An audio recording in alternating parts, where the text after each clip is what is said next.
us, I swear, oh, now go with the go so.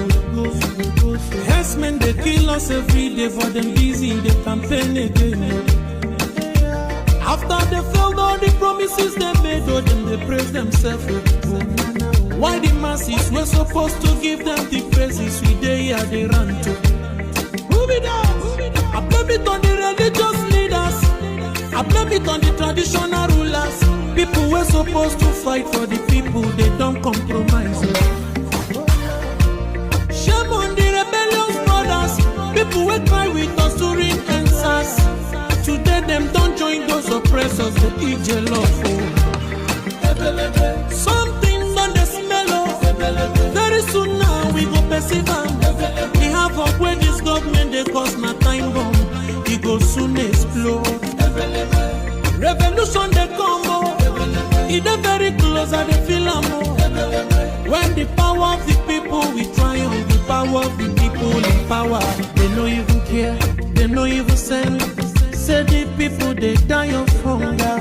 Hungry dog is an angry dog. One day you go bite the owner. Idle man is the devil workshop. Many youths for Nigeria no good job. And the country the youths got no future. The country is gone, that's on period. Move it down. I blame it on the judiciary leaders. I blame it on the electoral officials. People were supposed to save the nation, but they collect it bribe. Shame on the armed forces. People were supposed to protect the masses. But now them they shoot us anytime they hear our voice.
Kiwe wesu garani odianja nine odia nine nke purita kwa samado dendo nihi na ọ bụ naanị gị bụ onye na-agwọ ọrịa anyị wee na-akpọkụ gị onwe gị bụ sunele nke ndị agha ka igwe mere anyị ebere ka akwa nke anyị na-ebe ka ude nke anyị na-asụ wee bịa n'iru gị ka iwe eme ka Biafra wee guzosi ike ka anyị wee n'ikpete mazụ nye ha sọgotụtara nsọpụrụ na ịja mma site n'ebighị ebi ma ruo n'ebighị ebi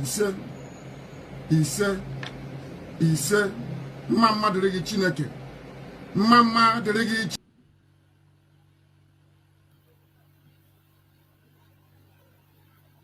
I want you people to understand that the liberation of Biafra has entered the highest stage in the history of Biafra. Not even during the war. I am telling you, it has entered the highest stage ever. And we are going to do everything humanly possible in this life to restore Biafra. Everything humanly possible will be done. And I want you people to understand that the Biafra liberation is step by step, segment by segment, plan by plan, executions by execution. We'll be executing those plans according to the template till the last one. And Biafra. Let us go talk about the objective of your struggle and how do you intend to achieve it in practical terms? In practical terms, it is civil disobedience. The same way that Reverend Dr. Martin Luther King Jr. accomplished civil rights in America, the same way that Mahatma Gandhi led India to independence out of British colonial rule, the same principles we are applying, and might I add, very successfully too. We will do everything possible to unravel and unshackle the zoo called Nigeria. Everything humanly possible. No stone will be left unturned. We will sacrifice everything sacrificable. Material, life, blood will throw into it. And we will do everything humanly possible to see the Biafra.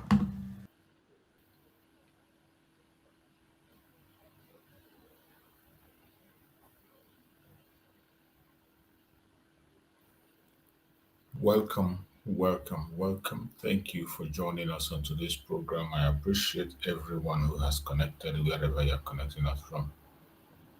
Those who are joining us on different platforms, we welcome you and we thank you for being part of the program. Please kindly like and share the program to other platforms, share to family and friends, share to those that are close to you. Don't keep it to yourself. Make sure you invite somebody to join us because we must preach this gospel. We must preach this gospel. No matter what the enemies are doing, no matter what they say, no matter their attacks, we must preach this gospel.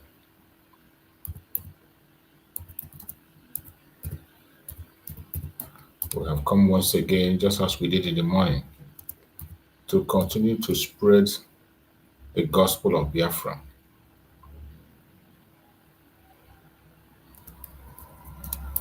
So that we can be able to keep the struggle alive. To make sure that we speak and also invite the international communities to hear us and hear us loud. As they continue to push their lies, their propaganda and their blackmail, we must not allow their lies to fly. Every one of us as Biafra, wherever you are, we must continue to create the global awareness in the cause of Biafra. Now that you know that those who are in the front line to speak for us are not there, we cannot see them anymore. The voices of the Biafra that we have all this while, Mazi Nnamdi Kanu and Mazi Simon Ekpa, are no longer here. We must not stop making noise. Every one of us must tighten up our belt and work much more harder than we have ever done. That is the only way we can be able to overcome the enemies. That is the way we can overcome the challenges that is before us. If anyone tells you that the battle is easy, that person is deceiving you. We are engaging in a very fierce battle. And the only way we can win this battle is to remain consistent in whatever we are doing. Do not be discouraged. Do not be dismayed. No matter what you see, the attack, the propaganda, the blackmail, continue to be resilient. Contribute whatever you know you can in words, in actions. Don't wait for somebody to come and push you around or come and dictate for you what to do. My fellow Biafrans that are watching wherever you are watching this program from, I welcome you once again, and I have to remind you that in our platform, we do not come here to instigate violence. We do not come to preach hate. We don't attack people. We don't attack any religion or race. We focus on the self-determination of the Biafran people. Self-determination is our right, and we cannot give up that right to anybody. We will continue to hold on to it for as long as we can. So wherever you are and you feel you have to join us to discuss this evening, you can join us. All you need to do is to click the link. And once I see you on the link, I'm going to bring you in and you make your contribution. We are going to have a very quick one. We are not going to waste time on this very program today. We will be as brief as we can. We are here because we have made a promise that we'll be here. So, my fellow Biafrans, I appreciate every one of you. Today, we know the talk of the town. We know what is raining everywhere. We know what the whole world is focusing on and what the whole world is saying. And we must not allow ourselves to be used and abused. We must not allow ourselves to be used and abused. No matter the propaganda, no matter the blackmail, we must continue to do what we know how to do best. And that is why I am here doing my own part. And this evening we are discussing on a very important topic. The topic of this evening says the blood connection from Northern genocide to Biafra pain. The blood connection from Northern genocide to Biafran pain. The truth Nigeria wants to silence. The truth Nigeria wants silenced. Nigeria wants to silence the truth, but we cannot allow them to silence it. In the morning, we spoke about the connection between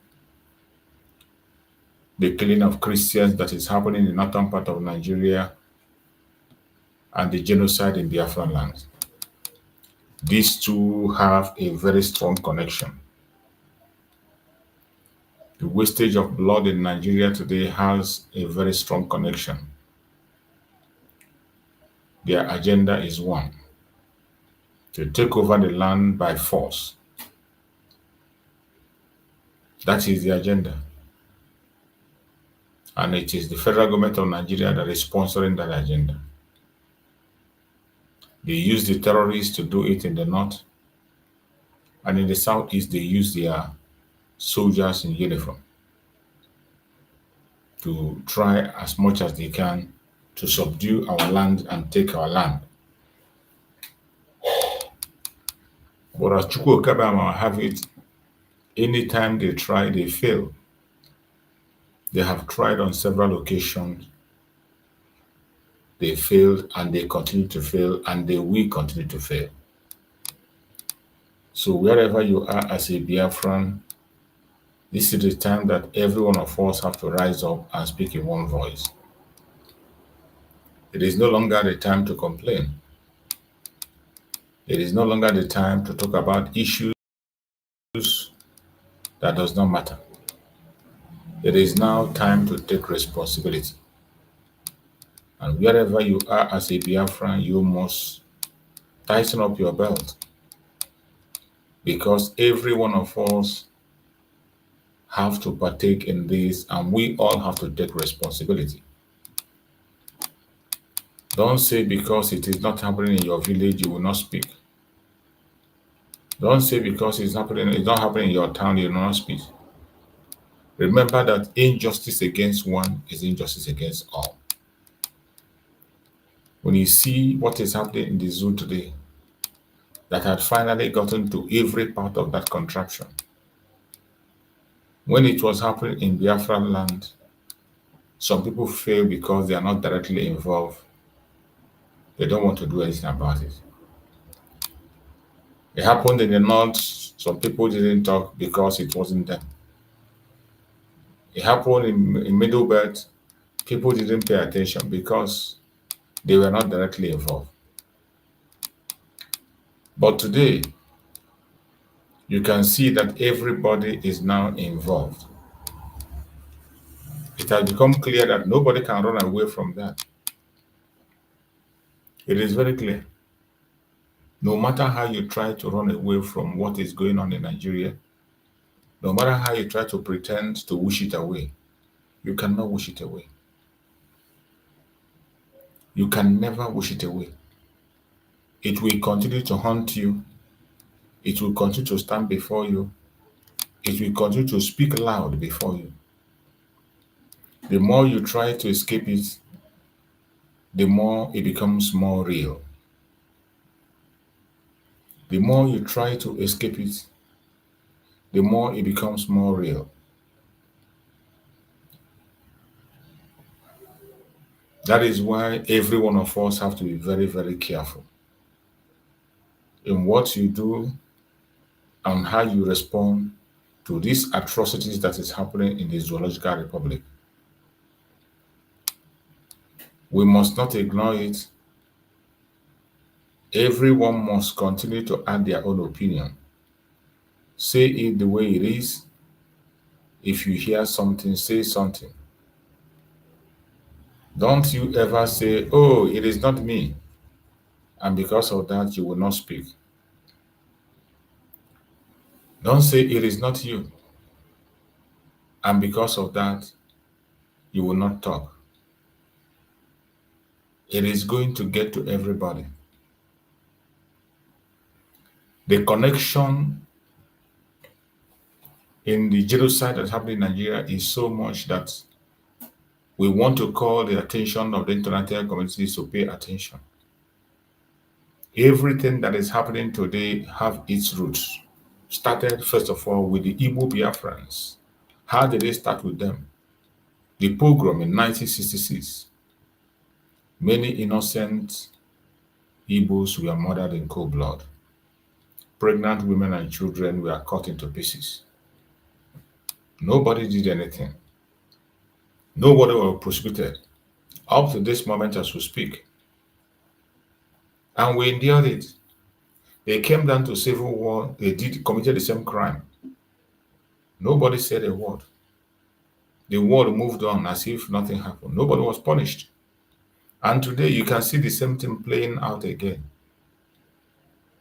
The same thing, genocide is playing out again, this time around in the northern part of Nigeria. And after so many years of crying and talking, finally, little by little, the international communities are realizing their mistakes. But another great mistake they are making today is to separate what is happening with what is happening in Biafra land. You cannot separate it. This is one event. The atrocity that is happening in Biafra land today is one event. So you can't separate it with the other. It is just the same thing. That is why it is of concern. And we have to continue to remind them that the genocide of the Christians in the northern part of Nigeria has everything to do with the genocide going on in Biafra land. The plans are the same, their intentions are the same, to exterminate indigenous people and take over their land. We want the whole world to be connecting the dots. Don't just sit by the side and watch. Connect the dots and see what we are crying about and what we are saying. Connect the dots. When you listen to the domestic tone, you listen to the dramatic tones of the whole thing, with the strong pauses for impact, you will understand that these things are just the same. Whether if it is happening in the northern part of Nigeria, in the southwestern part of Nigeria, or in whole southeastern region, Biafra land, the agenda is one: to take over the land from the indigenous people. That is the agenda. And they are trying everything they can to see that they carry this agenda out. But the Biafrans will not allow them. That is why they have unleashed mayhem on Biafrans. They know that you cannot take over Nigeria without, first of all, taking out the Biafrans, more especially the Igbos. And they know how impossible it is for them to deal with evils. So they employ terrorism to create fear. But I bet you fear will not make us to stop speaking or do what we have to do. Every one of us must continue to do what we have to do. The same Fulani extremist ideology drives both persecution, the persecution in Biafra land and the persecution in the northern part of Nigeria. It is the same Fulani extremist ideology that drives those persecutions. None is different from the other. Anytime you try to differentiate it, you are only creating problem for yourself. You cannot differentiate these things. They are one thing together. You cannot. The same government silence in the issue of Biafra is the same government silence you get in the case that we are just talking about and speaking on different platforms. Attack against Christians in the northern part of Nigeria. The same military complicity is what we see. We see military complicity in the northern part of Nigeria. In Biafra land, we'll see the same. In fact, in the Biafra land, they are in the front line committing the crime, taking the life of innocent people. And when you speak, they don't want you to speak. They want us all to be silent and die in silence. But some of us have refused to be silent, and we will continue to expose them. The same world silence that ignored Rwanda. The same world silence that ignored Biafra today. We must not allow it to continue. We must not allow it to continue. The world have to move and do something before it becomes so dangerous than what it is today. This is war against faith and freedom. In case you do not know, it is a heavy war against faith and freedom. They do not want us to be free. They do not want us to speak. They don't want us to act or be part of them. And they want us to accept it. It is unacceptable. It is unacceptable from the north to the east. It's unacceptable. Every one of you, wherever you are, you must pay attention to what we are saying. Don't allow anybody to deceive you. This is the time for us to take action to secure ourselves. We must take action to protect our families. We must take action to defend everything that is around us. We must speak louder than fear. Many of us have been gripped with fear. Many of us are so afraid that they can't be able to help themselves anymore. But we cannot continue in that fear. We must continue to demand for the unconditional release of Mazi Nnamdi Kanu and every political prisoner. We must continue to speak. We must unite together. We must unite together. Unite as Christians, as Igbos, as traditional religions. We must unite together. With all victims of injustice, we must unite. Go for it and fight this battle and win it.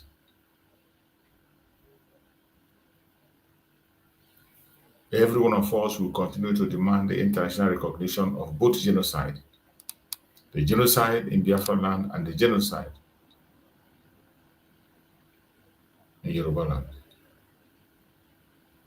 Everywhere there's genocide, we must continue to demand justice. We must continue to demand justice.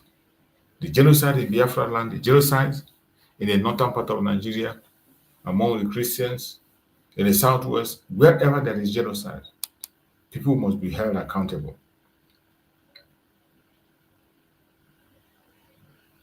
My fellow Biafrans that are watching and people of the world, I want you to pay attention to what we are saying today. Don't say you are not warned. Don't say you are not aware. These informations are very important that everybody must key into it Not just key into it and do what you are supposed to do. We must do what we have to do to protect our land, to protect our future. If you refuse to do what you are supposed to do, you are going to pay a heavy price. The price is so heavy that you regret why you didn't do what you're supposed to do. A lot of things are going to be on the way to discourage you. I urge you in the name of Chukwu, do not discourage. Remain consistent and strong. Because the Egyptian you see today, you shall see no more very soon. Don't get carried away. Don't allow the will of the enemy to overtake you. Don't allow the plan of the enemies to succeed within you. That is why every one of us have to be very strong. If you know how to pray, you pray. If you know the God you worship him and seek for protection. We know that our enemies are huge. Our enemies are huge and not easy to manage. So we will continue to demand. We will continue to demand for the unconditional release of Mazi Nnamdi Kanu, and also demand for the freedom of the Biafrans, regardless what anybody can say. So my fellow Biafran that are watching this program, wherever you're watching from, I saw a program where some other people are adding their voice, a human rights group in the United States. They are adding their voice to demand for the release of Mazi Nnamdi Kanu. That is something that we are supposed to be doing long time ago. I know we have many people, Biafrans, who are politicians in the United States. We have them as military men in all fields. We are expecting them to move this group. You know those strong groups that can make effect in the United States. Speak to them, talk to them, go to them and say your stories. Just like Mazi Nnamdi Kanu said in one of the programs. You are there in the United States. You're waiting people from other countries to come and do things. Meanwhile, you're in the United States. You should take up the challenge. Take up the challenge. Buy the things you need to buy to go. Take all what you need to take to go. And make sure you're there. My fellow Biafrans, I want us to pay attention to this very video that I'm about to play. It's about some of the groups in the United States that have come together to demand for the freedom of Mazi Nnamdi Kanu. Sending a strong message to the Nigerian government. It's a right step in the right direction, but we can't stop there. Everyone has to go further to do more. I still remember that Mazi Simon Ekpa said that the release of Mazi Nnamdi Kanu will come through extraordinary means because he was rendition extraordinary. As he was rendition extraordinary, his release is going to be extraordinary. All we have to do is to continue to pray for Mazi Nnamdi Kanu's release. Pray for Mazi Nnamdi Kanu's health. Pray that Mazi Nnamdi Kanu will not be broken. He has suffered a lot for you and I, and continue to suffer. Wherever you are as a Biafran, you must stand tall this time. This is not the time to get weak and run away. This is not the time to fight halfway and go. No, you must be there. Every one of us must be here, adding our own quota until our freedom is guaranteed. So my fellow Biafrans, I want to play this very program so that you can hear what they discussed about the freedom of Mazi Nnamdi Kanu. Come back to the issue of rights group within the United States, asking that the issue of Nnamdi Kanu be looked at again. A few of them. Rising Sun advocates for victims of injustice and discrimination, AVID, and also Ambassadors for Self-Determination. These are some of the rights groups based in the United States that are asking for a review of the case of Nnamdi Kanu. Let's go to Comrade Christopher Ojekere. Let me start off with you on this one. Do you think this makes any difference, really? As Nnamdi Kanu just the other day talked about how ill health is, how some illnesses are affecting him, and he feels like he's dying constantly. Do you think Nigerian government will listen to some of these rights? We've seen that these are coming from the abroad. Do you think it will make any difference? Well, it's a bit of a complicated issue in the sense that Nnamdi Kanu was pursuing a political agenda which was hurting the state and especially the region where he comes from, which is the southeast. However, Nnamdi Kanu has been kept in prison for longer than I think you have any law to sustain or justify. And that's why the right group went. The lie they spill is that when they tell these lies, we interrupt them. The self-determination of Mazi Nnamdi Kanu is not hurting anybody in the southeast. Stop pushing these lies that you are pushing. Self-determination of the Biafran people is not causing any trouble to anybody. It's not causing any hindrance to anybody. It's not causing any obstacle to anybody. The only people that brought troubles, confusion, disorganization, insecurity into that trouble is the federal government of Nigeria. Nigerian government are very good at creating, when they see something that is strong, they will create something that looks like it to either to damage it. They are very good in that. And that is what they did with the IPOB, with the ESN. So from that angle you are coming, I disagree with you. Say things the way they are. You wouldn't do that. But because of your envelope, we always try to dance around words.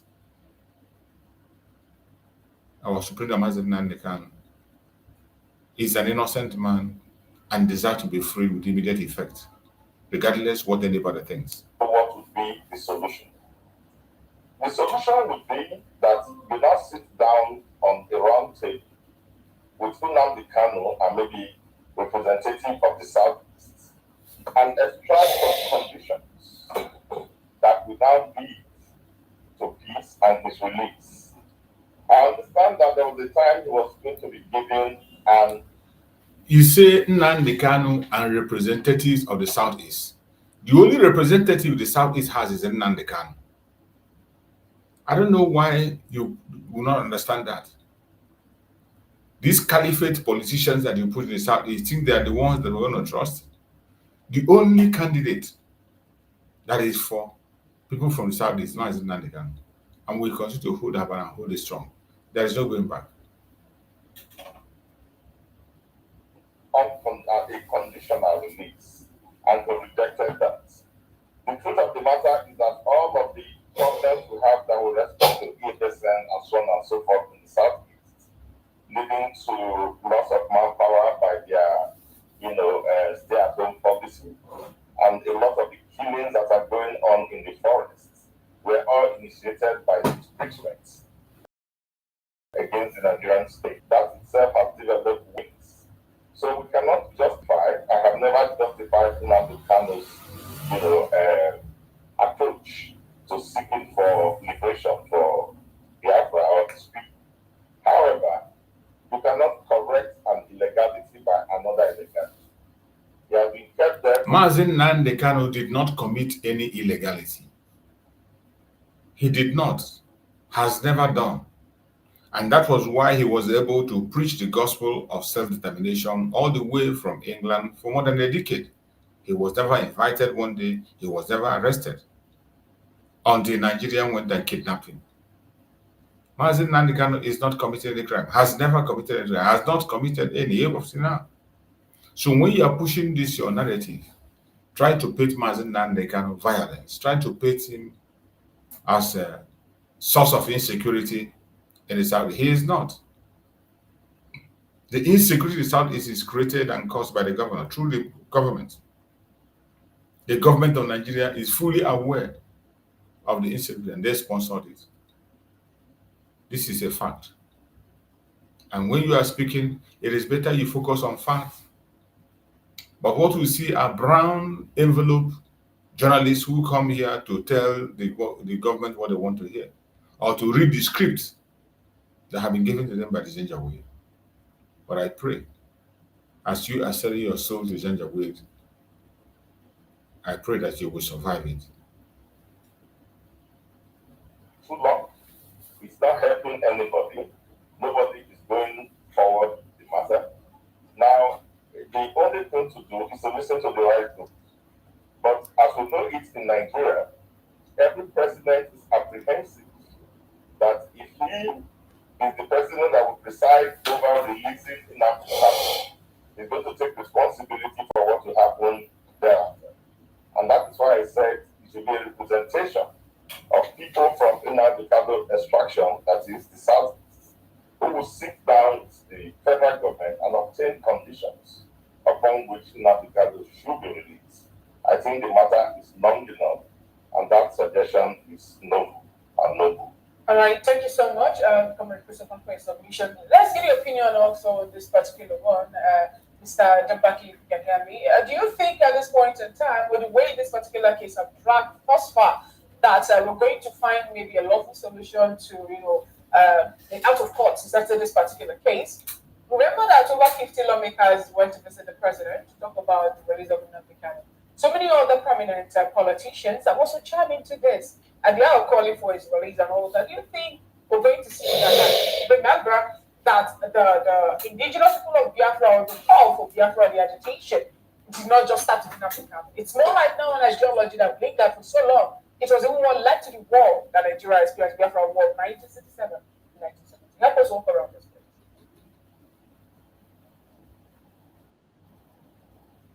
Yes, I think that it's beyond just the release of Nnamdi Kanu. It's an ideology that must be addressed. Even if you release Nnamdi Kanu and you shut him up, there are other Nnamdi Kanus that will come up with the same issue on the table of our national discourse. I think the kinetic aspect of Biafra war has ended. It has not ended. We have entered into the Cold War ever since. The kinetic part of that war has not ended. Both the kinetic and the Cold War is going on at the same time. You might be living in Nigeria and you don't know what is happening. How can you say the kinetic approach of that war has finished when the Chief of Army Staff came on live television and told you that they are fighting asymmetric warfare in Biafra? He came back again and said they are fighting jungle warfare. War is not a game to a uniformed man. And you don't ask, how are they fighting this war? We have seen several videos that emerge of how they are waging war against the Biafran people, taking innocent life at random. And here you are saying that the kinetic approach has ended. It has not ended, it has just started. And they continue to murder innocent people. Go ahead. The war ended. We are in a different phase that has never been addressed by the Nigerian that we need today. So I think it's beyond just Kanu as an individual, and we need to disagree to agree. We need to disagree agreeably, if you want it. We as Nigerians, we have never negotiated our union. And I think that's what Nnamdi Kanu represents. It's not just the Biafra. It represents the gap in the formation of Nigeria that needs to be addressed. There are so many issues of marginalization that needs to be addressed. So, but for Nnamdi Kanu in particular, it is for me even a shame that someone far away from the US will have to call on us to do the right thing. There is no point keeping him for this far, for keeping him too long. I don't think he is a major threat. There are other threats that we dealt with, and that there are other more dangerous people that we were negotiating with.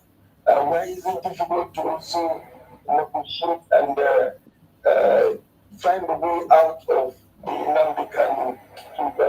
Somebody wants to speak with him. It's a personal thing and not a national thing. Okay, all right. So they cannot hide it away, no matter how they continue to push it. The guy that has to make a statement, a right group in the United States is urging Nigeria to look into the continuous detention of Mazi Nnamdi Kanu. And it becomes a topic again. And whenever they talk about this, only when an international body speaks, then they will kill him. Apart from that, they never do anything. This is the Nigeria we are seeing. You're welcome, my beloved brother Christian. Go ahead and talk to us, my brother Christian. My brother choose Ike Guru, but I just want to commend you and pray. Kachineke, there's called argument now because we need it like never before. Yes. It's like the time is fast approaching, you know, and the enemies, they are also working tirelessly day and night because they can feel the pressure is bubbling up. And just like the last word you just said, the last thing you just said, that this so-called right group, whatever it is, whether they are Igbos or whatever, is when international community begin to talk, then they begin to talk. That is it. If everything dies down, so they go to sleep. You know, so you begin to wonder. He said? Yeah, they go to sleep. As soon as the international community keeps quiet, they go to sleep. They forget about it. Yeah. So you begin to wonder that truly, it's like the battle is, as the Bible says, flesh and blood. You know, this is beyond human imagination. Do you know why I came in now? I just now. I saw on VOP, this same VOP, I don't know if it's another version, but on this VOP, they put breaking news, and that breaking news, Anosike, there's one Igbo man, Igbo man, Anosike. You must know Anosike, the one that talks. When I saw that news, I was surprised. I looked at that news, then I went to check exactly if I can see if something happened. Exactly. I searched in Twitter, I went to other platforms I can go, reach out to people I can reach to, nothing. Okay. But look at the topic they use. Just look at the title they use in their program. Okay. Now, the guy, that guy, Dan Anosike, when they talk like person when get dementia, if you talk now, tomorrow you talk a different thing, both sides of his mouth. So when I saw it, and he is there as we speak now, the Anosike is there, and the headline says that Nnamdi Kanu has been set free after Alex Otis meeting with Tinubu. And I was like, and I click it, so it just so happened that it's just another clickbait sort of, right? Now, so you can clearly see that we are battling not like, again, like the Bible said, not flesh and blood, because people who are, it's like, I don't know what's going on. How can they put up such a headline when they know that at this critical point in time? Imagine. At this critical, and not just, and giving the type of people who are in that program. That Anosike guy, they say he's a lawyer. I don't know what they said he is. Like he's always the other one, Darlington, is always on that program. So this is not some random. This is not some random YouTuber looking for clickbait. If you know what I mean, right? Because VOP so far has become more like a mainstream media in a way, because they are trying.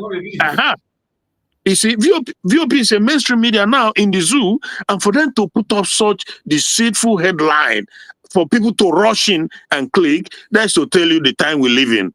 it's a terrible time, and ndị ọrụ ekwensu ha niile ka Chineke ga-akpọcha anyị n'ọkụ because they are at war, and the war will consume them. As we speak now, even this evening, I don't know from that na Abuja, it seems to me, we just have to watch and see, but it seems to me like they're beginning to identify ndị Igbo. People with Igbo's name, they are ndị nwa afa ndị Igbo, ndị nwa afa Igbo. They're beginning to identify them because there's one doctor they just killed today, this evening, and they adopted his 3 children. They came into his apartment, adopt his 3 children, slaughter and murder him and whisk away with the children. And it wasn't a few days ago or thereabout that they killed another one, the lady that jumped, right? Yes. So obviously, it was today again we were talking about Ndi Igbo relocating. Leaving this Abuja is not safe. Leaving the place. Why? Because the government of the day, this Tinubu government, they are all in it. For me, when I say these things, I know why I'm saying it. They are all in it. You're right. Yeah. This very Tinubu government is like one drowning in the water now. They are working assiduously with the terrorists. So if you're an Igbo person, if you're a Biafran and you live in Abuja in particular, I'm sorry, with that name tag, Biafra or Igbo, you are a target, and they will not spare you. It's a war against Christians and Biafrans. That is sure. That is for real. People can talk. It's connected. They can say anything. It's connected. They can lie all they want. It's against Christians and Biafran. Why is it Biafra? Because Biafrans are the one region that is like 90-something% Christians, and they are after them. They just don't want Christianity in the. As we speak now, also there's a bishop, maybe from Benue thereabout, who is testifying now in the U.S. Senate, or probably a few days ago, because I think they're in a lockdown. I don't know. But the thing is that if we have representative like maybe let's say that brother Okechukwu, or people who lives in the US, right? Or even Ngozi Arabeze, who campaign very seriously for this. Those are places they ought to go and be able to break it down, because this bishop who I said testify, I think is the second one I've seen that has testified to the US Senate about what. When you see these people making noise up and down, that is why I just change my directions and do what I have to do on my part. Yeah, you have to stop listening to all this rubbish. All this rubbish they are spewing everywhere, doing nothing. You can see how many times have the Northerners have gone to meeting Donald Trump to go to their Senate and speak several times on their issues. Today, finally, their issue is on the front line. But you have a bunch of people who are there, bunch of people who come there to claim what they are not. They are there in the United States, they're doing nothing. And yet you want to make the talking about. How much more? How much more you who is eloquent, you have a better presentation at the Senate, and you whom lots of Biafrans are supporting, and you who campaigned for Donald Trump. There is a video evidence how you urge Biafrans to go out and campaign for him. How can you not find your way to address the Senate? Let them know the genocidal activities going on facing your people. How can they? Every time if you come, you talk about passport, ID card, and all of us returning. Where do you return? How do you return? Return to where? You talk about the governors of the 40 states. You cannot be a governor of a country that you don't have control over. It's not possible. That is like more or less like online business. Okay, you have governor. They are online governors. It's online passport, because first of all, you have to him that controls the things that goes on there. But you are not in charge. Criminal impostor, these governors in Igbo land, they are very much in charge. And you are saying that soon it will begin to go, you make passport or you make ID card. Where are you going to use it? I don't know how you can. You have to have sovereignty. You have to have authority in the land to be. Which country anywhere you go to present a Biafran passport, and it's not possible. It's just not possible. So my point is, if they are doing it for a potential future use, fine. But above all, but above all, you must be able to seize. These are the advantages. You are educated. You are eloquent. You know, you are able to put the walls and the needs across in a very understandable manner. The people are waiting. They want to hear. The Senate, what is the name of this guy? I'm trying to remember his name. He is championing it. He's a Christian. He's a Zionist. Oh my God! I'm just oh shit! It just now that the US media are capitalizing on that genocide in the north, is an opportunity. Exactly. For us to go there and present these issues and tell them how these things are related. Just go. It's very easy, and they will give you the platform to speak at this point in time. Brachus, the guy, his name is Ted Cruz, right? He's a Christian. He's a Christian Zionist. He goes all out anywhere to protect the interests of Christians, because people, there is no secret that Christians are the most maligned all over the world.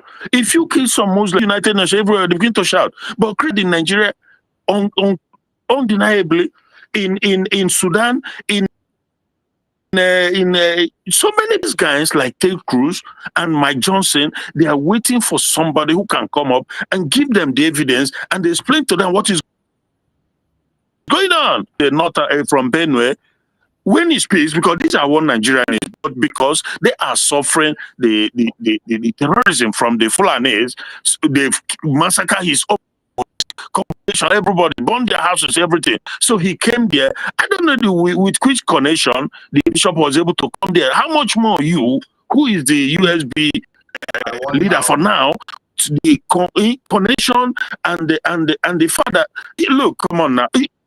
You have what it takes, and you know some people who works in that administration. How can you not go to the Senate and present the issue of Biafra? Even though okay for him, it's not different because he's always like the case of one leg in, one leg out. But you, who is leading a group or who is leading the nation now on behalf of others, you should be able to. If you don't think to go and cry on to the Senate House, US, that our people, this a total annihilation of our people who are, they will listen to you. That way, especially now with the whole pressure rising up, because as we speak now, the pressure is getting to them by coming out to say the role, because is now on them. They will again issue people have to operate. The Tunubus and the Sultan of Sokoto are done because the eyes is on them. They've been doing this. So it will come down to an extent, like to burn church and kill and this. They will just come down just to say, or they may even go and begin to bomb some mosque so that they will come out and say, that is both sides. There is no only Christian. If you know what I mean. You see Hello? The problem. You there, hear me? I hear you, but it's like it's breaking up. It's like your network is breaking up a little bit. It's shaking, but I'm hearing you. So the problem, yeah, now because the problem there we are seeing now is that hello, I can hear you. Though that is shaking is kind of breaking up. I can hear you, but it's breaking up. So you see, just like you're saying now, opportunity has presented itself for us to make our case and even increase the pressure. Just like you said, they have already started changing the narrative. Can you see that their media now is denying the fact that the genocide is against the Christians? They are even, the media of Nigeria now is joining hand to talk about herdsmen and herdsmen and farmers clashes. That is what they are pushing. Yeah. Look at the voices who have spoken before. Fani Kayode was in the forefront of speaking about this issue before. During the time of Muhammad Buhari. Yeah. He was in the now forefront. He denied. Including this clown. Now he denied. This clown. Both of them are denying. Go to Nigerian media now. Everyone is playing that issue down. They are playing it down. So what we are supposed to do is also go all out. Go all out. The opportunity has presented itself in take advantage. take advantage of it. Most of them in the media are talking about it. You join them. From there, you switch in and put in the issue of Biafra there. Increase the pressure. Yeah. That is what we need to increase that pressure. Exactly. But you wouldn't do that. Nobody is doing that. Everybody is just busy gossiping, facing saga, thinking about who calls you name and who did not call you name. Promoting something that doesn't really make sense, something that doesn't really make sense, something that you can't achieve anything from. You are promoting it, and you forget about the thing that matters, the main issue. And I don't know how I don't know whether if I'm the only one seeing it. You know, sometimes if you can understand the way I do my program, I try to avoid calling anybody's name or talking about anybody. Let's everybody be. I believe that we Biafra are supposed to have common sense. Yes, we are supposed to have common sense to know what we are supposed to do. We are supposed exactly. to know. But some people, they will expect you to come and say this. That I'm not part of those who will come and say, I want to talk about this man or this woman or that. No, I don't do that. It's left for you. But when the issue comes that we need to talk, we talk about this straight in the open way. It's left for you to either listen or not to listen. It's up to them. Mazi, I think you hear me. That is why I said that. I am so seriously, bro, because they must be able to take advantage of the situation. I expect the USB government to take advantage of this opportunity that has offered it safe. But if they are not taking advantage of it, so what is going on then? Because accusation, counter accusation, back and forth from CRC. If you go to the platform now where they are doing saga, you will see them. They will sit up there just listening. What they are busy. They will go and look at what this person say in his program. They will usually come and do program. You come and look for this is what you have been doing for the past 10 months. For the past 10 months. Yeah. And you are promoting it, and Biafra'S are going there to watch, and they are promoting that nonsense. Okay. With no step forward. See the same thing. The home is where the other day when I talk something, Greg and some of them, they say I'm talking water. That I have to bring money. That you need money to do water. All the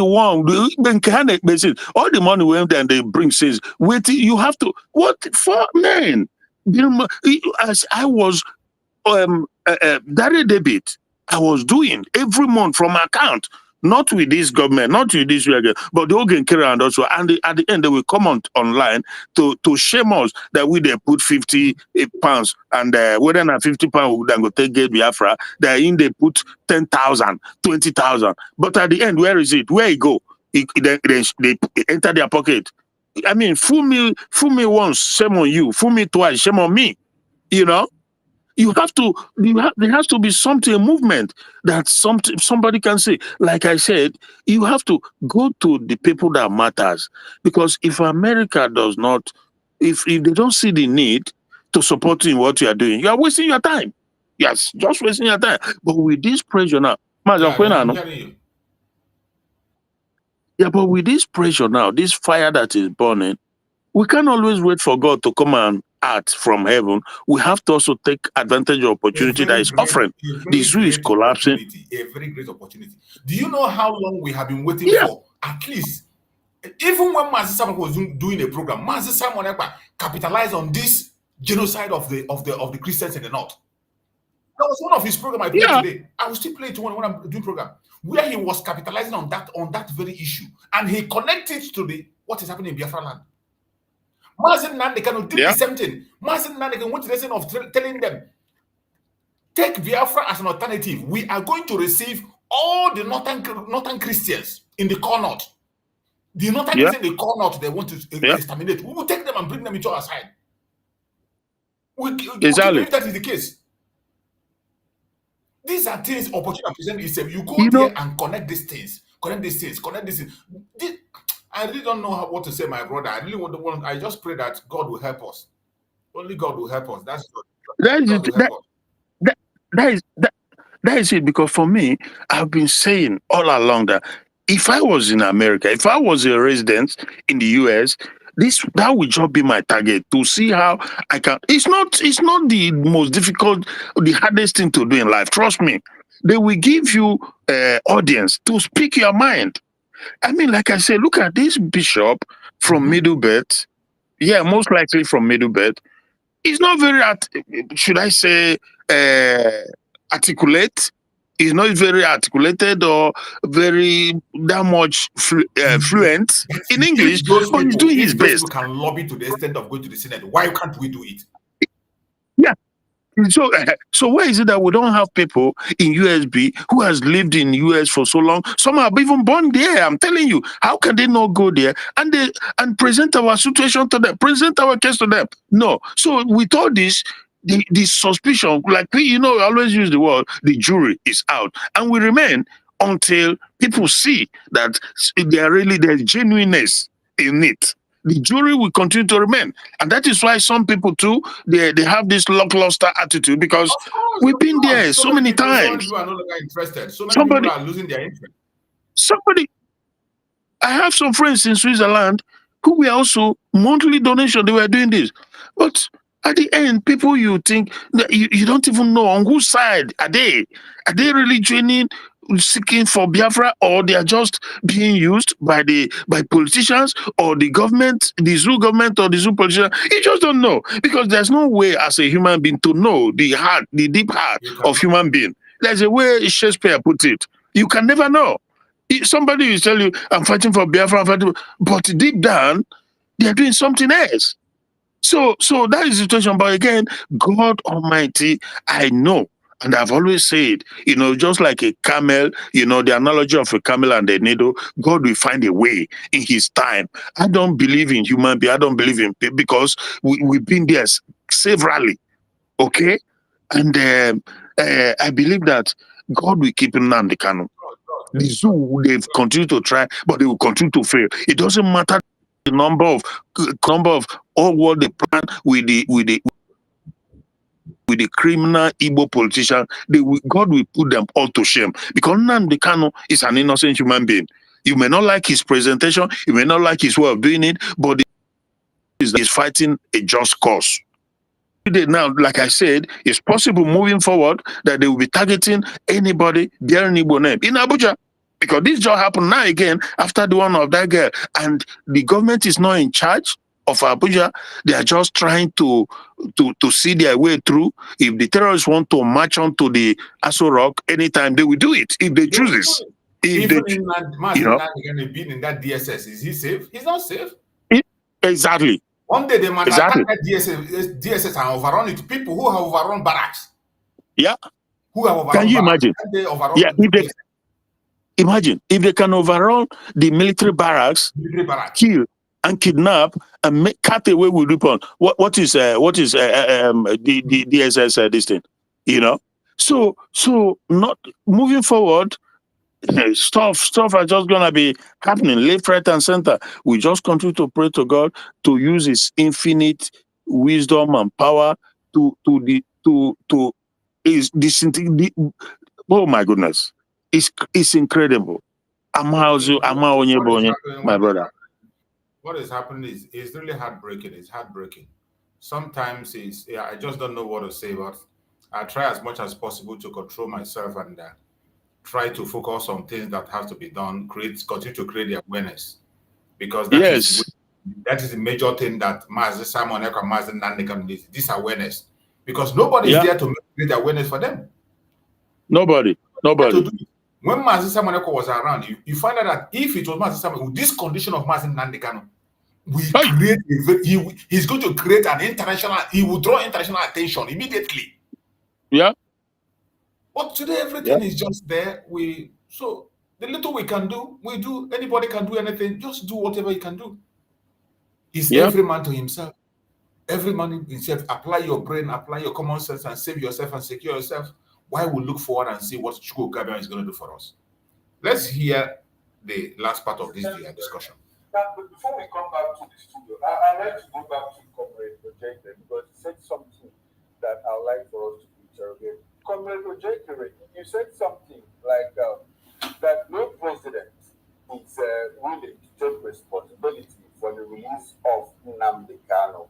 You have two presidents now, Muhammadu Buhari and President Bola Ahmed Tinubu, that they are scared to take responsibility for his release because of what might happen in that region if he is released.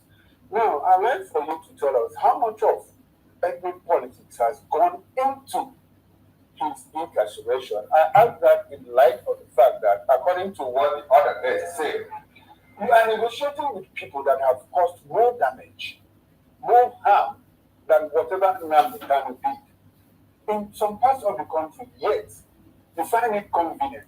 You are not taking responsibility for all of that, but you don't want to take responsibility for the problem in the southeast simply because you will be the one to have released Nnamdi Kanu. How much of ethnic politics has gone into all of this? Like the other speaker too said, that he thinks that it is something that is personal, and that is what is still keeping Nnamdi Kanu in detention. Can you help us talk about all of that? I'd like for you to imagine. Very good question. Let's hear what he will respond.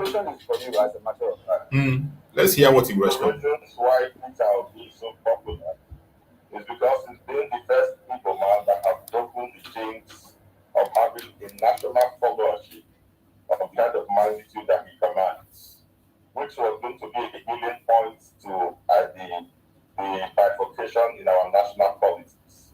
That opportunity is, absolutely commendable. Now, presidents upon presidents have phobia for the Southeast. The Southeast themselves have not also helped matters because they have refused to push themselves into mainstream politics, which is why I think that the Ohanese now, rightly or wrongly or pretentiously or genuinely, are trying to support presidents Bola Ahmed Tinubu. Now, the Southeast have not pushed themselves too much into the mainstream Nigerian politics. They've always acted as if there's elements of Biafra'Sism in their attitude to Nigeria. So the phobia remains with people from other regions to keep the Southeast in check. I know now the Kanu having exposed his ideology of an unpretentious Biafra.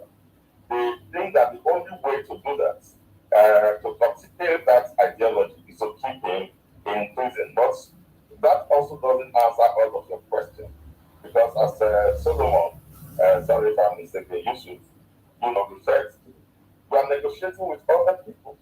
We are negotiating with people from the north. Turkey, for instance, who is a known terrorist and, a sworn enemy of the state. You see that, in fact, I saw video clips the other day where we're beginning to honor terrorists on state functions, in state functions. So it's a political thing, it's an ethnic thing. The two people have to meet themselves halfway. The Biafra'S have to come out to prove beyond every reasonable doubt that they want to be part of Nigeria. And Nigeria must open the door to allow Biafra to do this. And that's why, the You see, this thing, this idiot is saying here is one of the major problems This is why we must never go back to Nigeria. This is why no Biafra must ever think of going to Nigeria. That in anything you want to do under Nigeria, you must prove. You must prove. You must give a proof to them that you are one Nigeria. You must prove to them that you are going to be a slave. Do you know that Muhammad Buhari, just of recent, Goodluck Jonathan confirmed it again, that Muhammad Buhari was nominated by terrorist group Boko Haram. They nominated him to come and negotiate on their behalf. A terrorist group nominated Muhammad Buhari before he became a president.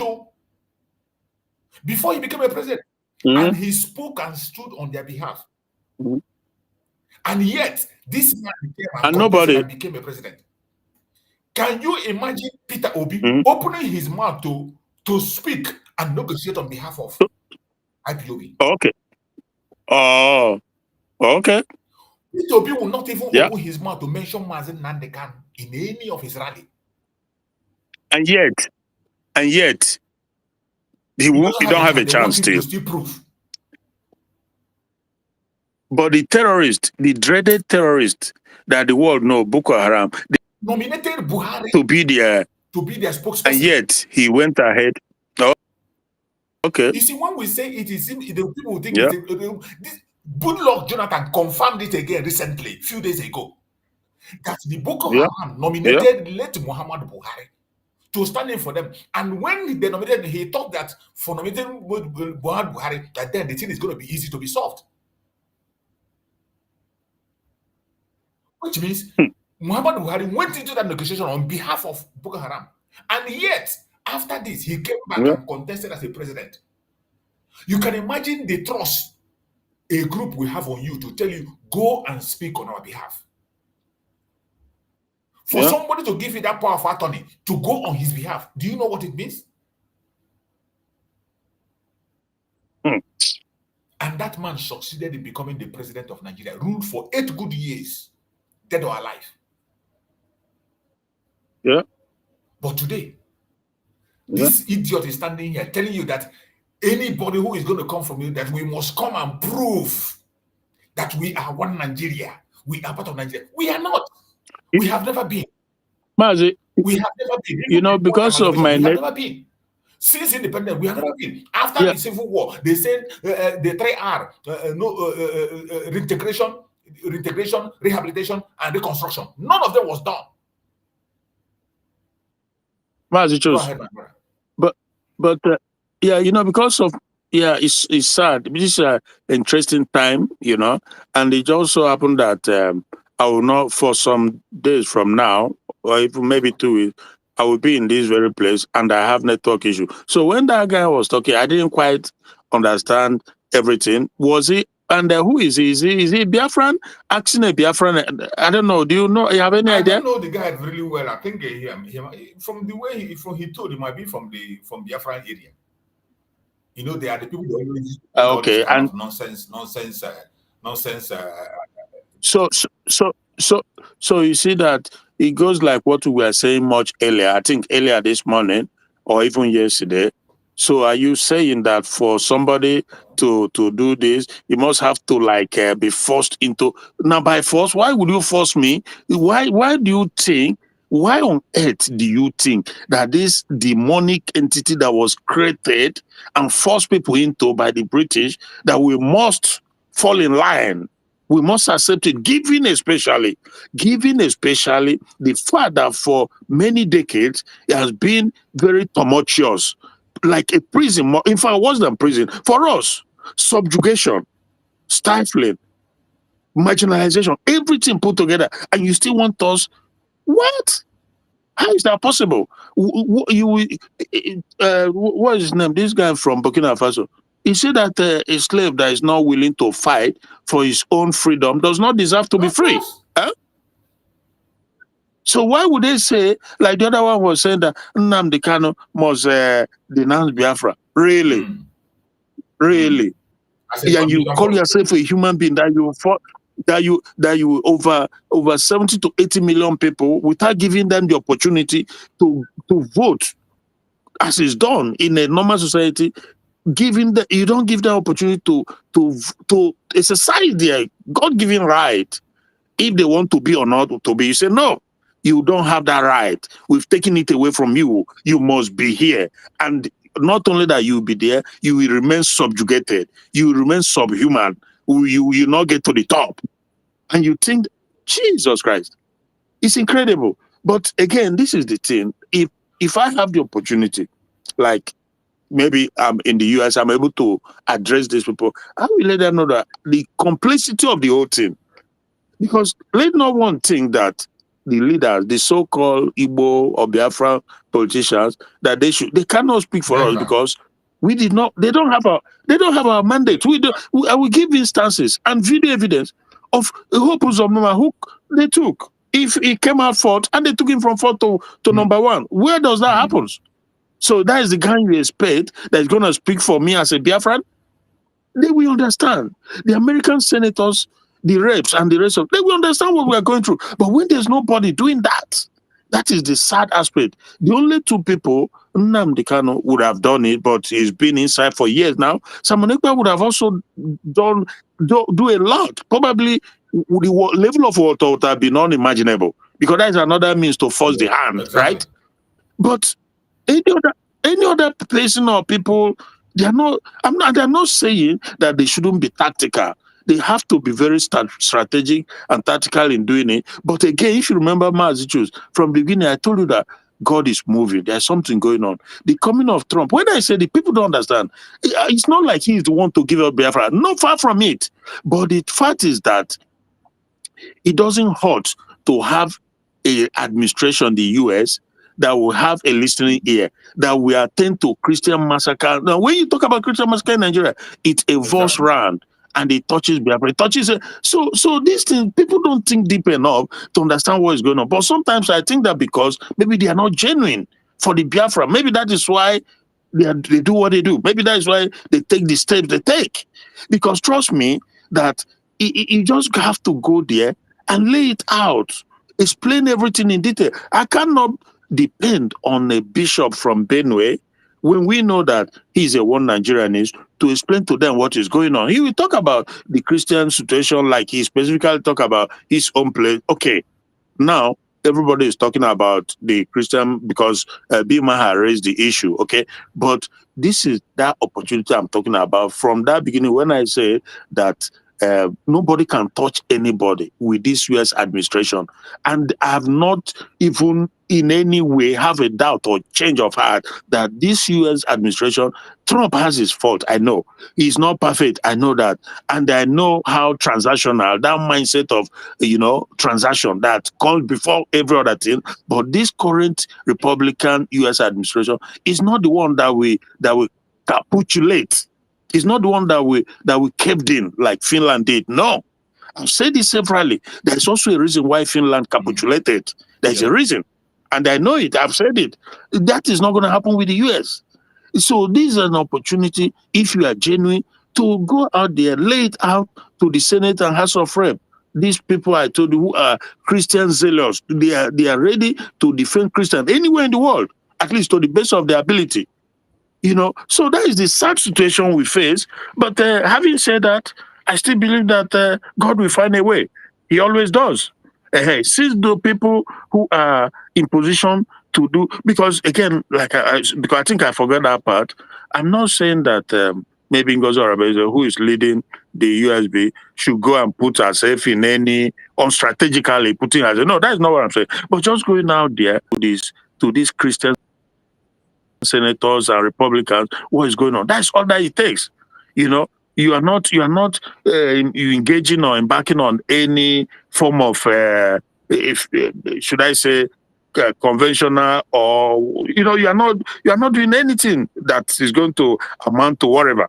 Even our PM, even though he was accused, it was just a false accusation because he never did anything wrong. He never organized anything to invade Yoruba land or Northern land. No, only defending your place. What is wrong with that? Self-defense. So obviously, my dear brother, they uphold self-defense so much than any other thing. They don't play with it. 100%. 100%. 100%. Even against the 100%. And you know that the war, the 1967 to 1970 Biafra, the war that Nigeria brought upon Biafrans, because we now know the history of what really transpired. Now we know. We are old enough to know now what happened, how it all went down. We never asked for war. Ojukwu never asked for war. All he asked for is what most of these people are asking for now: regionalism. Control yourself, I control myself. We can have the, so. But the thing is, because again, we did not have, should I say, international face or people who are out there to lay the case, to make the case to the world. The U.S. administration, castigating.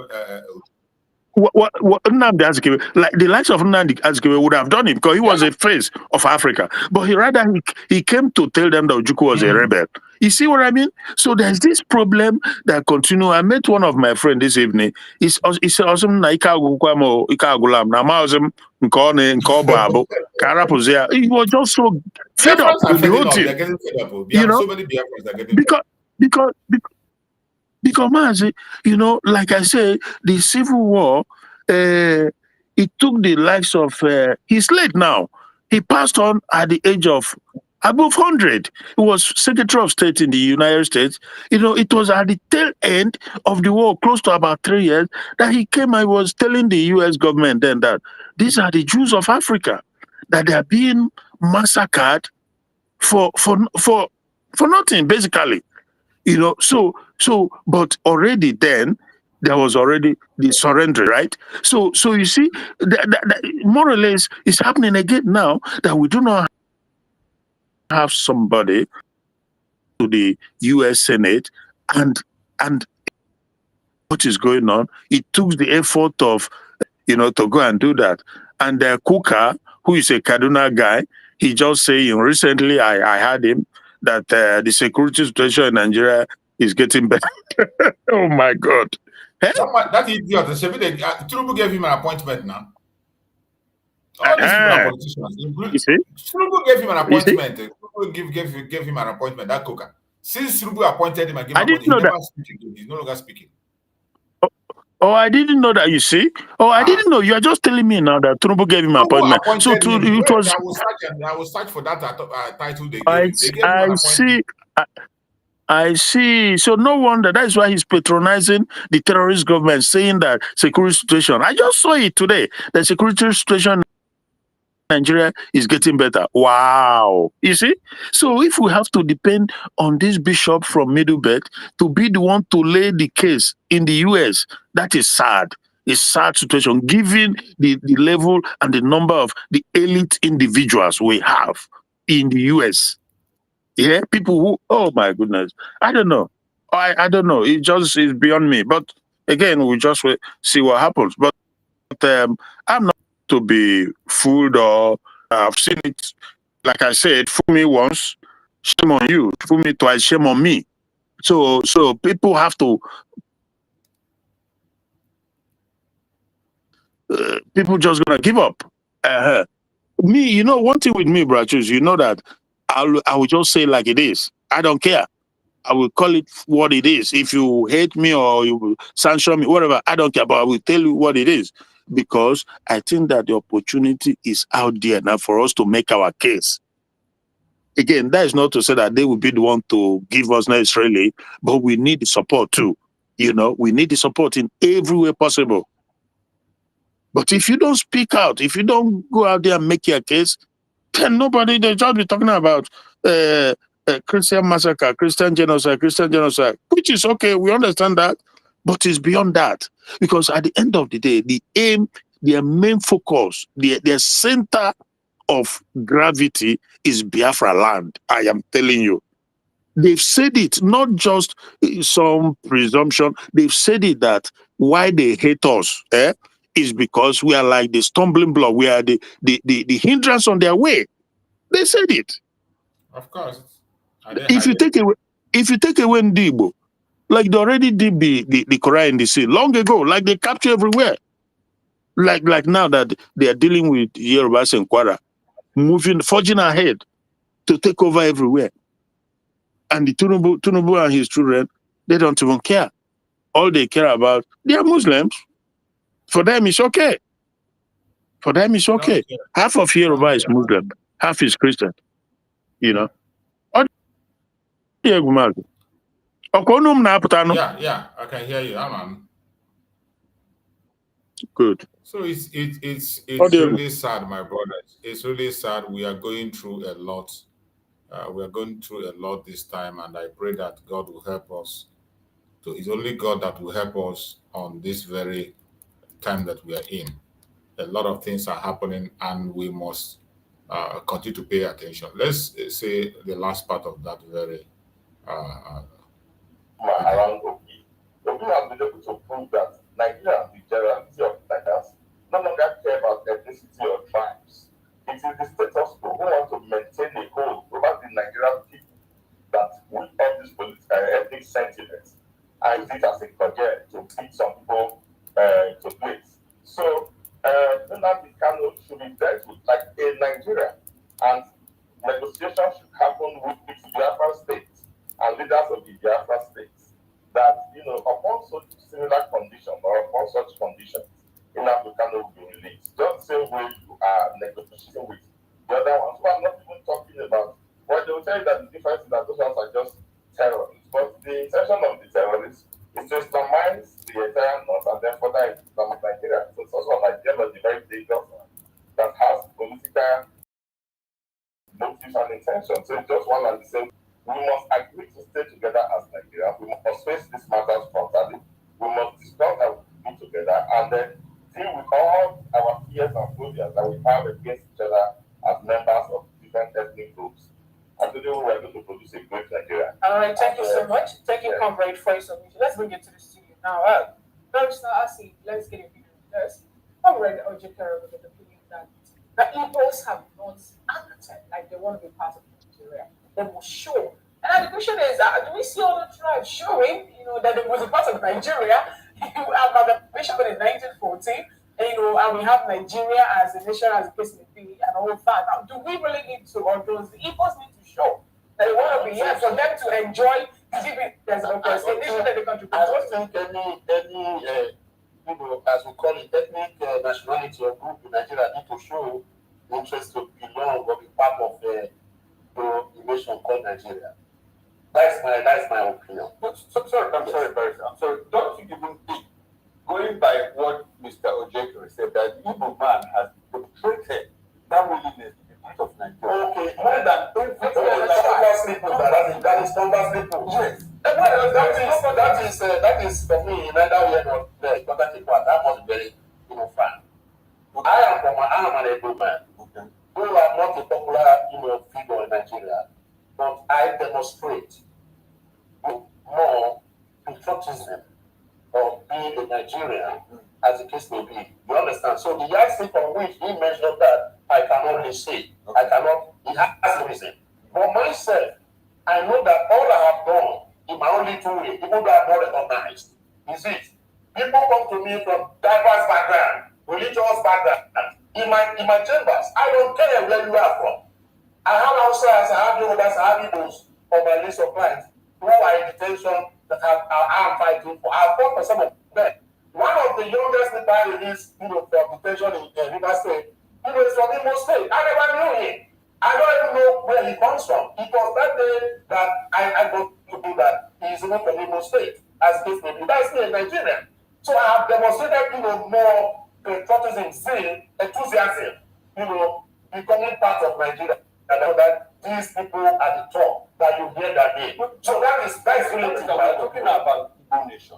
Is there, I want us to talk about demonstrating that you want to be part of this. There is practically no community in this country that you go to outside and you. The reason is commerce and economic reasons. So you understand? We have Lebanese here. We have Arabs in Nigeria. Okay. They are here not because. Are you hearing this argument? Because of economic policies, they are here. One of the. Bro Christian, are you hearing this argument? Mas, you go explain to me. You don't hear him? Explain to me, I'm not. No, not much. A little. Why you don't hear him? Because network, they disturb me. The network. Did you hear me? Yeah. I'm not a popular figure in Nigeria, but I demonstrate more patriotism of being a Nigerian, as the case may be. You understand? So the yardstick on which he measured that, I cannot really say. He has a reason. For myself, I know that all I have done in my own little way, even though I'm not recognized, is it. People come to me from diverse background, religious background. In my chambers, I don't care where you are from. I have outsiders, I have Yorubas, I have Igbos on my list of clients who are in detention that I am fighting for. I fought for some of them. One of the youngest people I released from detention in River State, is from Imo State. I never knew him. I don't even know where he comes from. It was that day that I got to do that. He is even from Imo State, as case may be. That's me, a Nigerian. So I have demonstrated, more patriotism, zeal, enthusiasm, becoming part of Nigeria. And know that these people at the top, that you hear their name. So that's relative. Talking about Igbo nation. Is there, I want us to talk about demonstrating that you want to be part of this. And there is practically no community in this country that you go to unite. The reason is commerce and economic reasons. So you understand? You understand? How come you say we have Lebanese here? We have Arabs in Nigeria. Okay. They are here not because they want to demonstrate to the Nigerians, but because of economic side, they are here. One of the motivating factors. We have to be very open. You understand the point now? It's because of economic reasons. That is the primary, that in my own opinion, that is the reason that you crisscross. If you go to the United States of America, you're going to see those Yorubas and us, like in London now, for instance. Are you telling me now that the population of Yorubas in London will feel more like the London or UK people because that? No, they are there because of the economic gains and whatever, the gains that you're going to get. That's the first motivating factor. So when you say Igbos are all over the place, I agree with you. But what are they doing there? Are they going there to sing song? They're going there to do business. Did you hear the argument? Mazi, go on. Yeah, Did you see when I tell you that Nigeria can never be redeemed? Any Igbo Biafra think that Nigeria is for him is a mad person.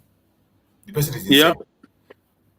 The question to this man is about whenever they come, they say that Igbo man should prove patriotism for Nigeria before ever he will get whatever he wants to get. Then this man was being asked, this issue of every time Igbo man was proved patriotism, they are the ones that are participating in the country more than any other person. And they are everywhere. And this man began to give example that he is a lawyer, that he has stood for Igbo people, he stood for other people's tribe. And he has been showing patriotism more than ever. And the way that Igbos that are saying that they're showing patriotism is for that they are everywhere. And that now is translated to patriotism, that they are there for their commerce. They are there for their own interest, their own benefit. That their purpose of traveling around the whole country is not for unity of the country, not for patriotism. That sounds like what a Yoruba person will say, don't you think? The guy is from Edo State. Oh, well, not the same now, more or less. You can imagine people that have this kind of mindset and they're telling you to be, and you see this man enemies telling you that he's a lawyer, he stood for somebody in Imo State, and this idiot forgot that Mazen Nandekano paid for an Hausa man's lawyer when he was in detention. Mazen Nandekano personally paid for lawyers to come and stand for Hausa, about 5 of them. Mazen Nandekano footed their case bill, paid lawyers to come and release them from detention. This thing is Mazen Nandekano did it. So Mazen, and he's making this example. So Mazen, our traveling around is for commerce, is for personal interest, that you cannot talk. That means these people are all together in this hatred on Igbos. They are together in it. They don't want us to be part of them. Yeah. You can't pretend that there is no way you can pretend to make these people like you. They will never ever. You can imagine what somebody who claims to be educated is saying on a national TV. In every case, we must go extra mile to. The problem is that. Go ahead, my brother.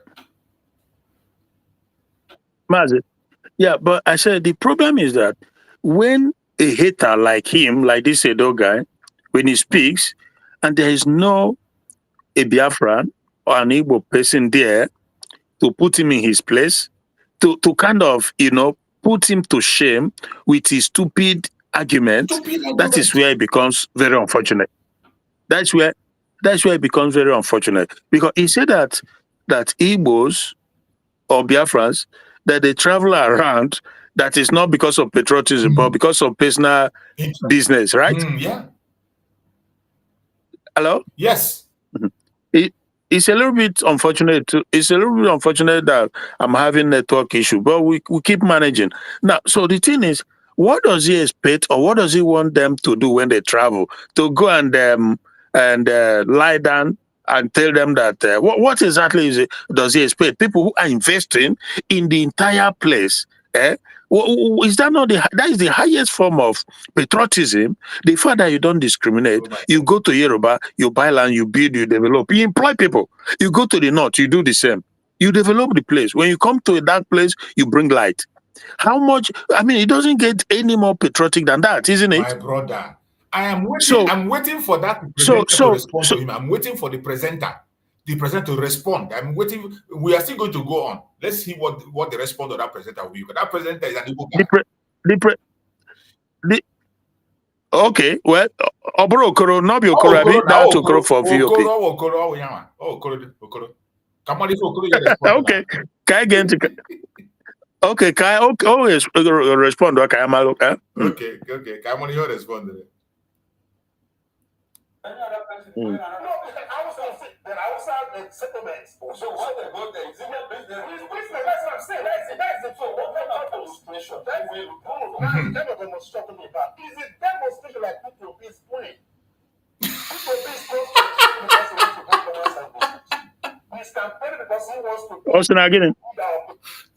Okoro asked him, just like that question you asked, what Okoro asked him, he said, what kind of demonstration do you want us to demonstrate for you to make know that we are patriotic? Do you know what exactly? He said? Do you know what exactly? He said this kind of patriotism of Peter Obi going around campaigning.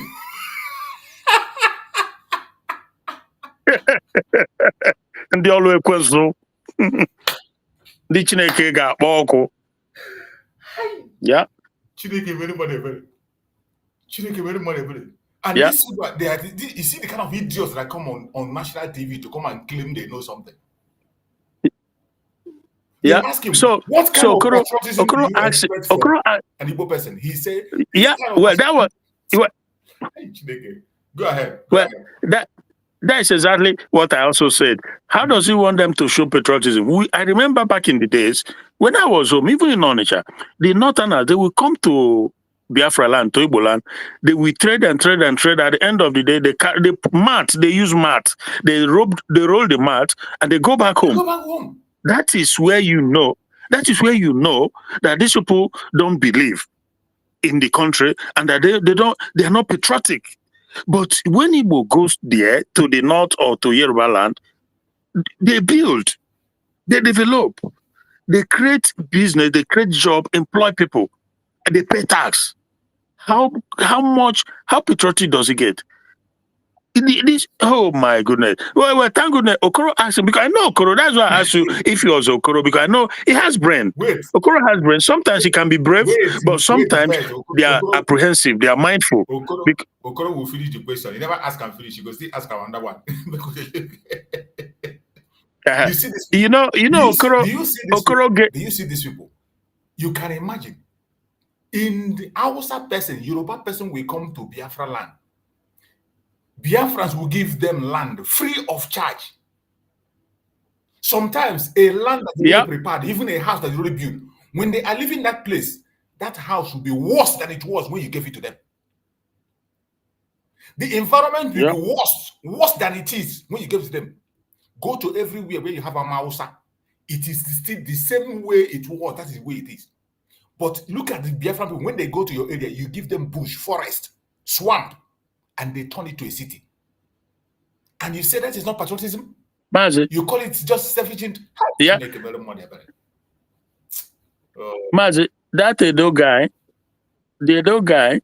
that made that statement is nothing short of just hatefulness, just hate, pure hate. You know why? Because even the people who you list. Hello? I'm hearing you. Go ahead. Yeah, even those that you list a spade to speak the truth, when it comes to patriotism, they've spoken about the Igbos when they are trading all over the country, southwest to north to everywhere, how they come in, they build, they develop, and they stay. They don't want to go back. They take it as home. So how much patriotism can a people show? And they pay tax. Obasanjo have said it. Even Buhari have said it. Buhari said that these are people, when they go, that where they want to go, that they have houses everywhere, they have business everywhere, where they want to live, go out of Nigeria. You know what I mean, eh?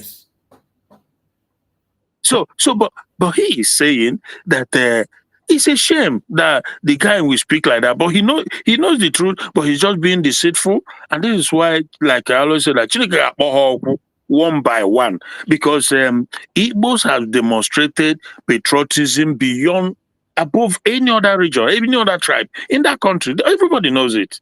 And that is why some are finding it difficult because of how much they've invested in the country. How much patriotic does it get than that? You know, they leave everything, they pour everything in other regions. And this Edo guy is coming to say they are not showing patriotism, that the business they are establishing here and there is personal interest. Really? Oh, it's a shame. Let's see what the other thing that Okoro is going to say. Nigeria of tomorrow. A Nigeria that everybody will be proud of. So he's not doing that because of that primordial, first interest of business to go and make some money. I'm not very proud. This is my own objective thing. Opinion as case may be. So now let me tell you, let me tell you situation, for instance.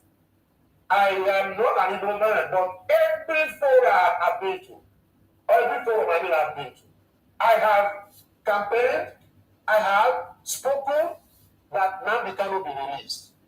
Years back, I remember that if I send some of my video clips to you, you will see where I've been agitating for the release of Nnamdi, not because I'm an Igbo man, but for the fact that the procedure for which a Nigerian citizen was brought to trial was fought under the rule of law.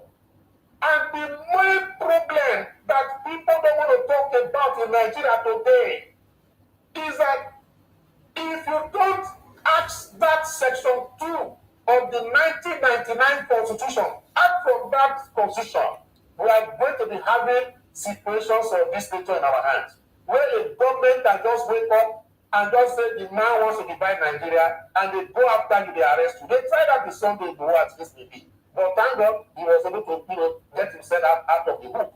That of Nnamdi Kanu was this. What did the Buhari and his people, what they used the argument on? It was on section 2. Whether rightly or wrongly, that he is preaching division of Nigeria. Then secondly, that he was insulting the then president. He made the matter personal. And he was not kept there. Nigeria had to spend millions of naira, if not dollars, to go and kidnap.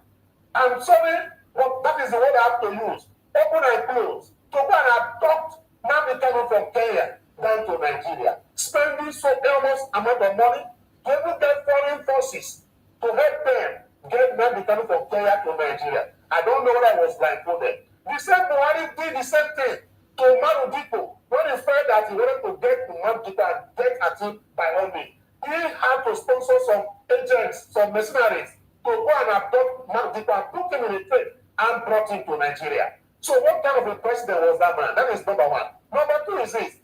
The judicial system has not heard the case of Nnamdi Kanu. The Kenya Supreme Court recently voided the adoption of Nnamdi Kanu from Kenya to Nigeria. And the same manner Nnamdi Kanu was abducted.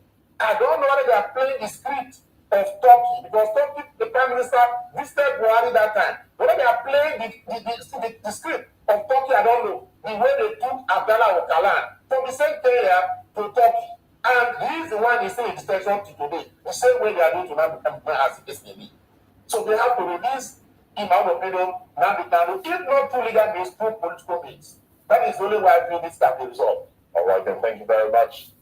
Oh, you see, this man have revealed another thing. I didn't even know that this. I didn't even know that it's not today that Kenya started this business of kidnapping somebody from their country. I didn't even know that Turkey went to Kenya to kidnap their own activists. I'm just hearing that one now. What did he say? Are you aware of that one? He said that before Mazen Nnamdi Kanu was kidnapped from Kenya, that Turkey did the same thing in Kenya. They went to Kenya and kidnapped an activist, took him to Turkey, and that man is still in jail up to today. Before the president of Turkey visited Nigeria, and then they went in the same route. A Turkish. Before then, is it even a Turkish? Yes, Turkish visited Nigeria, and then Buhari went for his own to go and kidnap Mazen Nnamdi Kanu and bring him, doing the same thing that Turkey did. I never even had this one. This one, I'm just hearing this now. I'm not even aware of this one. Mazi, are you? Because say network they give me problem. but they manage. Okay. So is he saying that the Turkish government went to Kenya and kidnapped a Turkish activist, a Turkish citizen? Is that what you said? Okay. And they gave Nigeria, they were the one that gave Nigeria the same idea. He said they were the one who gave Nigeria the same idea because they visited Nigeria during that time of Buhari. Turkish president or their representative visited Nigeria before they went to. Okay. Is it if? Yeah, but you know that. No, but you know that Buhari has also done it during his military tenure. You remember? Yes, he did it. That's true. With Omar Rico. So, yeah, exactly. So obviously, except, I mean, if he's after that, then it's not because of Turkey, because he already have the, should I say, the blueprint or the I don't know, the ambition of kidnapping people, because he did it as military and he did it as civilians too. So, but anyway, yeah, Okoro did not quite put the man in his place, or they are still on. I don't know. No, they are not on. I think the clip is finished. It has ended.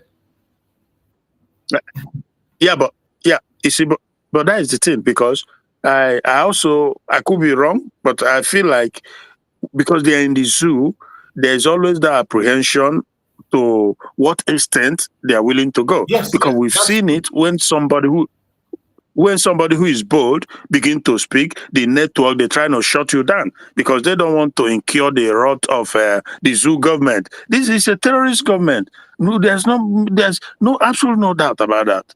You know, people have to get that straight. That because what is the reason why the government will know? Look at what the terrorists are doing, and they know where they are.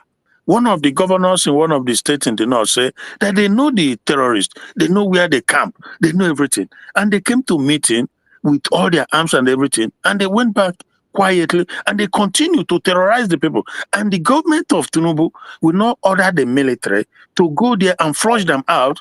That simply tells you all you need to know. Yeah.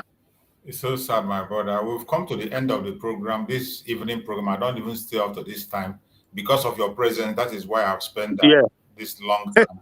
If I were to do it alone, just 1 hour. And thank you so much, my brother, for your support and joining me to add this voice and continue to speak to Biafrans, for those who cares to understand and those who want to enlighten themselves, those who want to go into critical thinkings and use their brain. That is why we are here. We are not here for the dumb ones. We are not here for those who are interested in propaganda, blackmail, or attacking their brother or sister. That's not what we are here for. We are here for those who really care about the issue of Biafra. We will continue to come as much as we can. Thank you so much, my beloved brother Christian. Please give us your closing remarks as we just close the program. Okay. Thank you, my dear brother Chus. We have to continue. And I believe that because we haven't come to take from anybody, we haven't come to destroy anybody. All we ask is to be free. It's just as simple as that. It's not too much to ask. Therefore, God is on our side and will continue to be on our side. And we turn everything that He has to turn for us to achieve our goal. So, and though they are trying, but they will continue to fail. Why they are holding these two leaders that we have is because they know also that, for example, let's assume that Finland did not capitulate, they leave Simon. By now, everybody we know where they belong. All this he say, she say, this one is that, accusation and counter accusation. It will end because we already know whom he is. We already know who Mazen Kano is.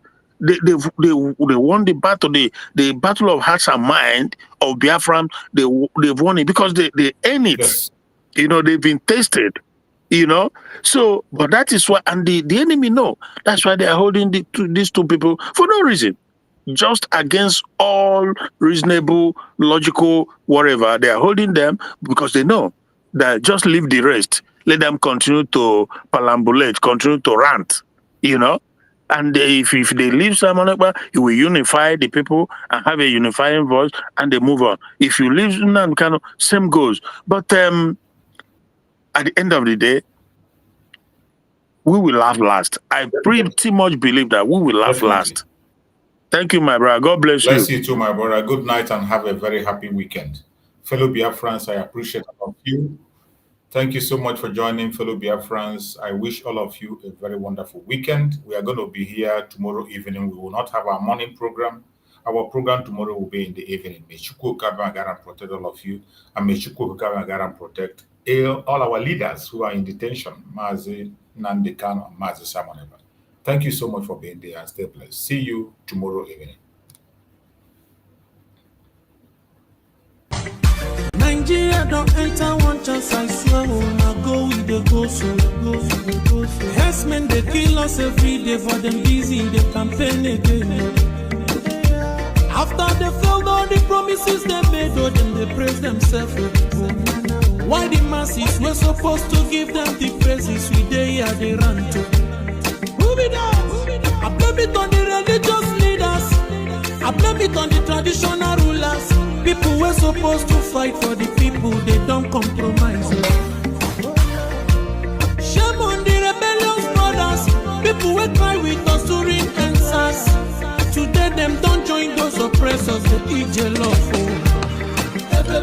Something on the smell of. Very soon now we go perceive. We have up where this government they cause my time bomb. It go soon explode. Revolution they come. It's very close and they feel when the power of the people we triumph, the power of the people in power. They no even care, they no even send. Say the people they die of hunger. Hungry dog is an angry dog. One day you go bite the owner. Idle man is the devil workshop. Many youths for Nigeria no good job. And the country the youths got no future. The country is gone, that's on period. Move it on. I blame it on the judiciary leaders. I blame it on the electoral officials. People were supposed to save the nation, but they collected bribe. Shame on the armed forces. People were supposed to protect the masses. But now them they